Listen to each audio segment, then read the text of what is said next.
Bonjour à toutes et à tous, je suis ravie de vous retrouver pour cette nouvelle vidéo. Alors ça souffle, c'est l'avis de tempête. Alors bien sûr, on va pas être sur un avis météo, mais comme on le sait, ce qui se passe au niveau météorologique, à l'extérieur de nous, est bel et bien un reflet de ce qu'on vit à l'intérieur. Et donc là, ça souffle, le vent est levé, la pluie abonde, donc le vent est relié à l'élément air et aussi à notre mental. L'eau, la pluie est reliée à nos émotions. Donc vous voyez un petit peu ce qui est en train de ressortir. Actuellement, ce qui est en train de se passer, voilà, les tempêtes extérieures, vibratoires, énergétiques se renforcent. J'en ai déjà parlé dans les vidéos précédentes. Et revient aussi le sujet de l'ancrage. Ça n'arrête pas, c'est vraiment un sujet très très important actuellement pour vraiment rééquilibrer les différents éléments qui se retrouvent dans notre corps. Nous sommes constitués des différents éléments. Donc la terre, c'est notre corps de matière, l'eau, nos émotions, l'air, nos pensées, notre mental, le feu, notre pouvoir d'action, de réalisation, nos désirs, ce qui nous permet d'aller vers l'avant.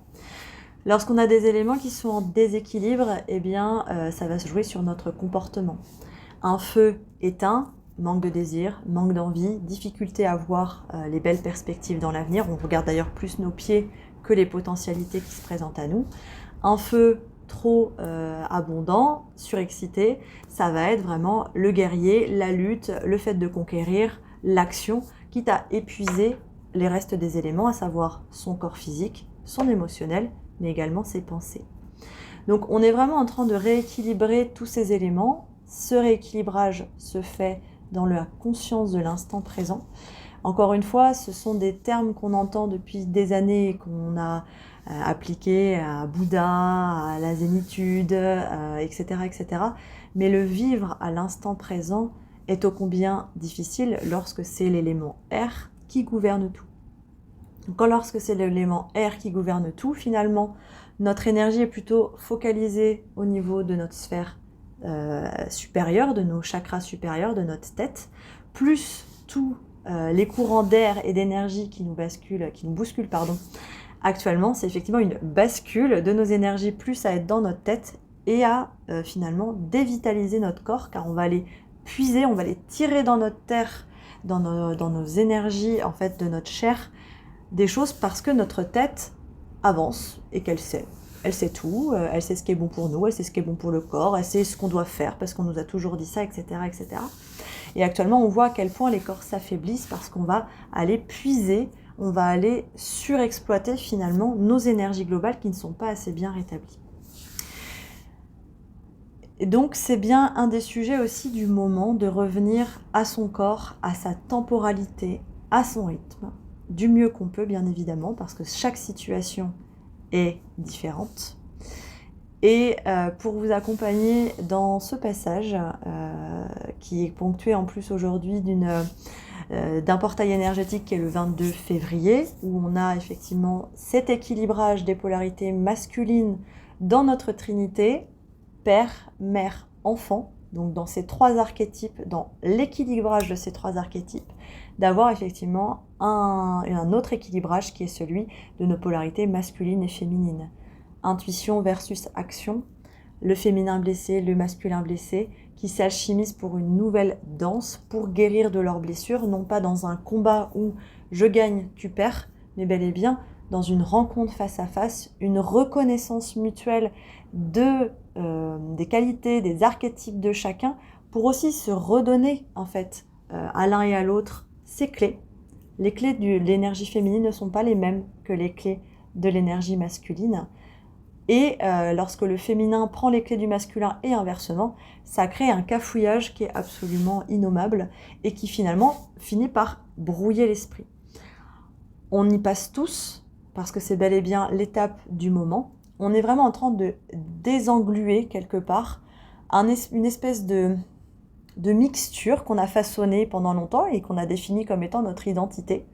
Et là, en fait, cet air, ce balayage qu'on a de manière très intensive, vient en fait désolidariser tout ça, un peu comme une pâte à modeler ou un chewing-gum en fait qu'on étire. Et là, on commence à voir les filaments. Et donc, d'un côté, il y a l'identité, l'image qu'on a eue de nous, ou celle qu'on nous a nourrie, inculquée, je suis ceci, je suis cela, souvent à travers des actions qu'on avait réalisées. Notre cœur, notre âme, qui a été pas mal étouffé et éteint pendant un bout de temps là, et en même temps qui a pu illuminer aussi cette identité, parce que tout n'est pas à jeter.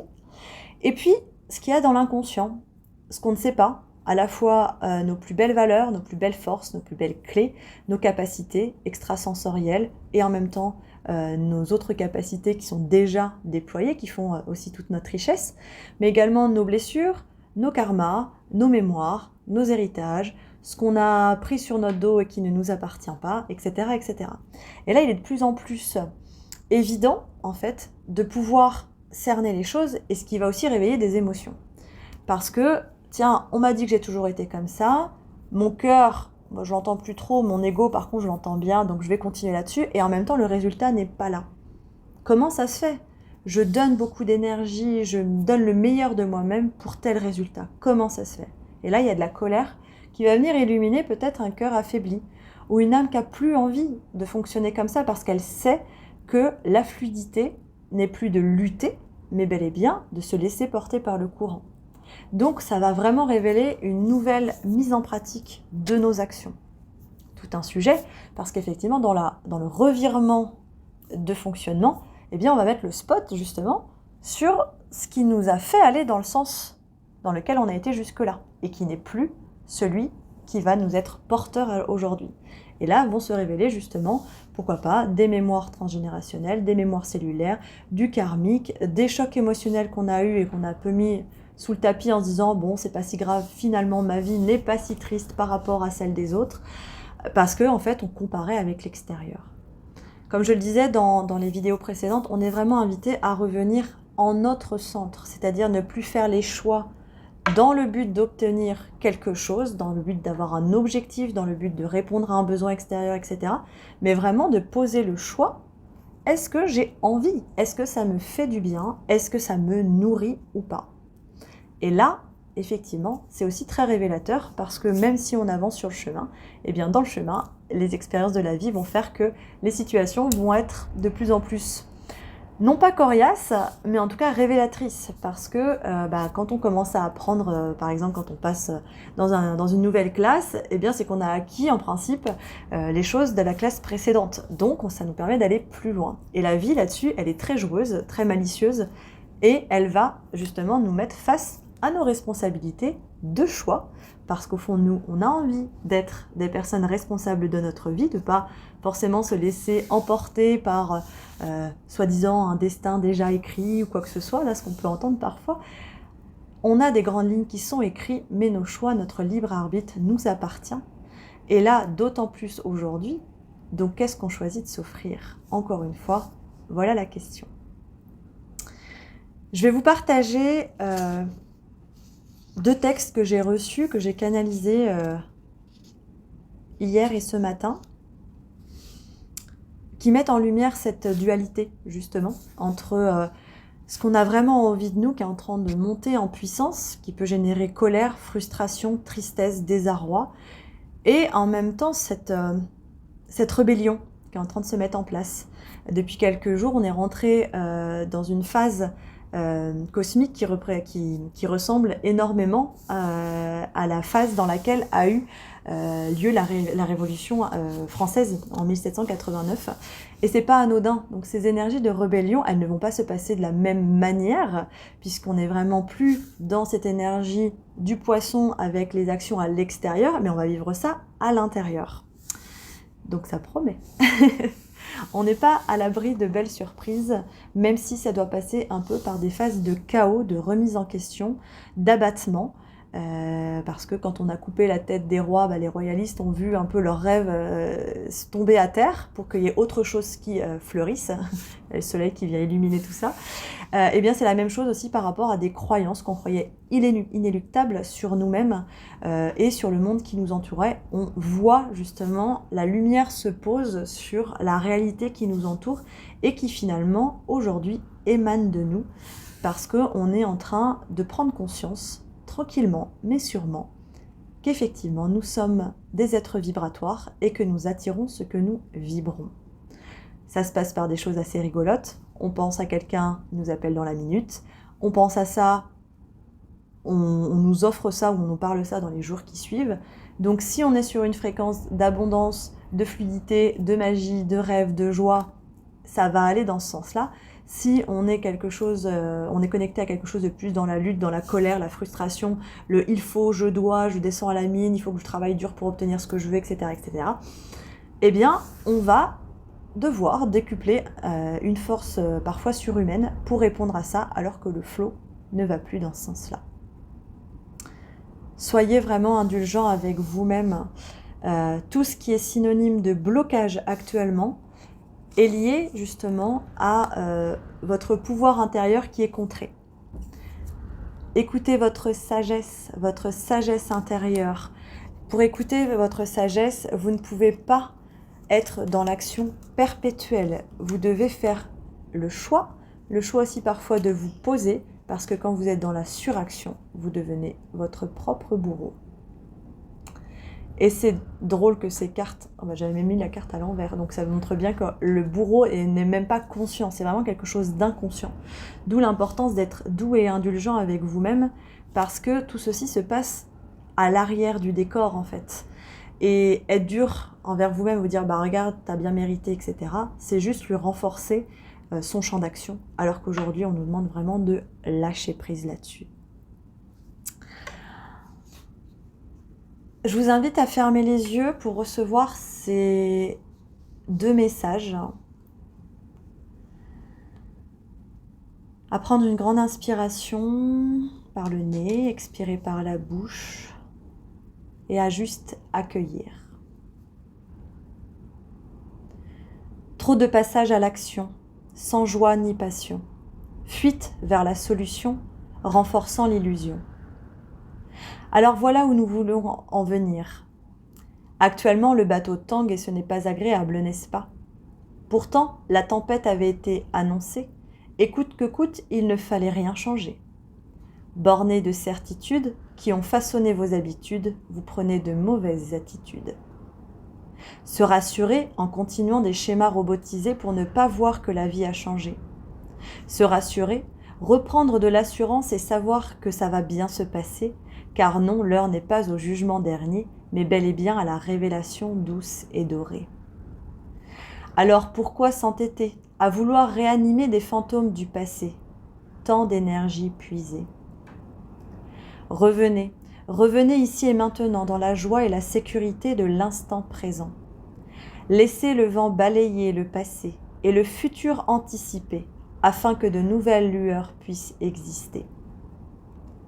Nous sommes là pour vous assister dans ce passage inexploré, où demain ne ressemblera en rien avec ce que vous avez cru de votre destin. Relâchez la pression de croire qu'il vous faudra payer l'addition et faites confiance. Voilà la solution. Confiance en la vie, en plus grand que vous, en l'infini. Le meilleur reste à venir, alors arrête de fuir et plonge vers ton avenir. Il n'est pas ailleurs, il n'est pas plus tard, il est ici, maintenant, à l'intérieur de toi. Alors rassure-toi, tu n'échapperas pas. Seul reste ce choix entre tes mains. De quelle manière veux-tu prendre ce chemin? Nous sommes face à nous-mêmes, nous sommes face à nos propres choix, à notre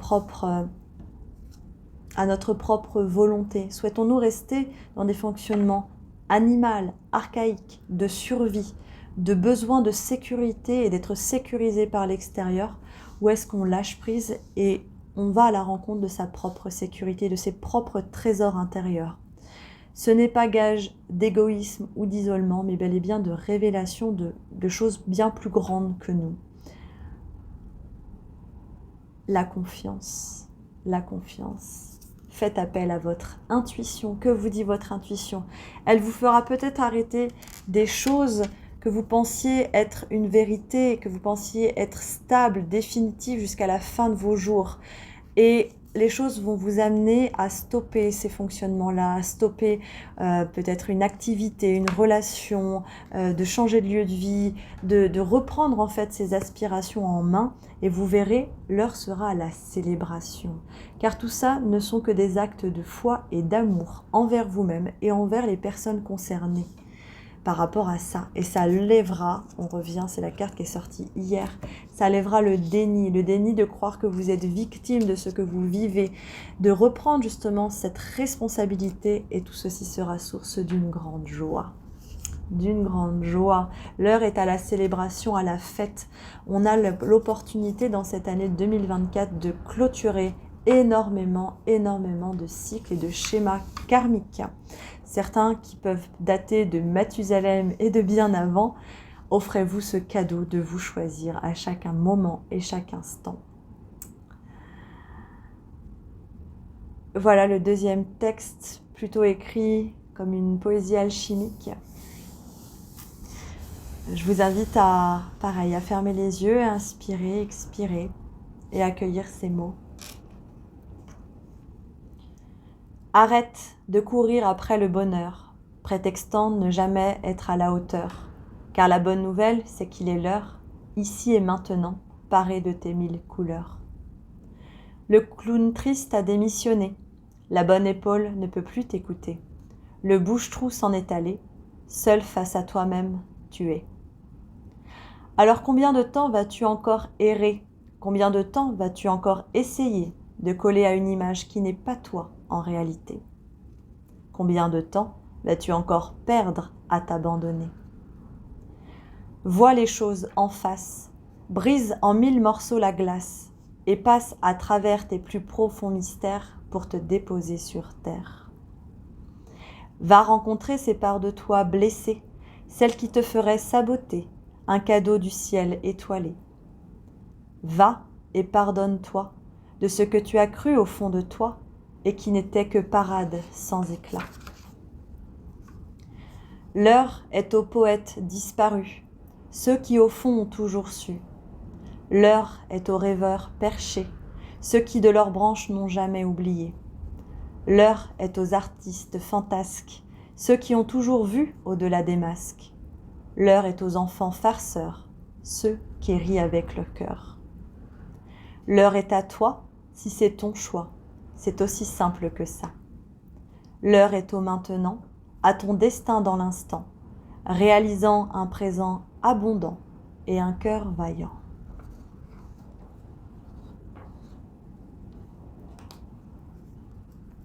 Même si les choix sont parfois difficiles, même si parfois vous avez l'impression que tout se joue à travers cette décision, ce n'est qu'une illusion. Rappelez-vous que vous êtes protégé et que si vous ne faites pas ce choix, il y aura des interventions divines qui vous pousseront à vous orienter. Intervention divine. Tu es certainement frustré par quelque chose qui stagne dans ta vie. Les avancées semblent lentes et fastidieuses. Malgré tout, ceci est une bénédiction.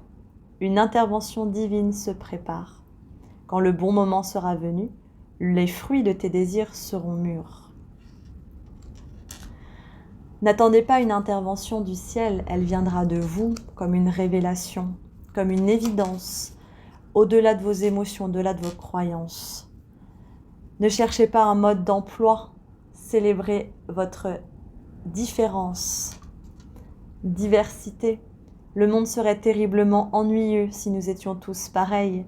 Célèbre ton caractère unique, tu es spécial et tu es aimé. Qu'est-ce qui fait de vous votre particularité? L'heure n'est plus à rentrer dans des cases, des croyances façonnées pour vous, mais bel et bien de vous retrouver et de vous célébrer. Je vous souhaite de bonnes révélations. Je vous souhaite le meilleur et bien plus encore. On me dit qu'il y a quelque chose d'autre avant de terminer.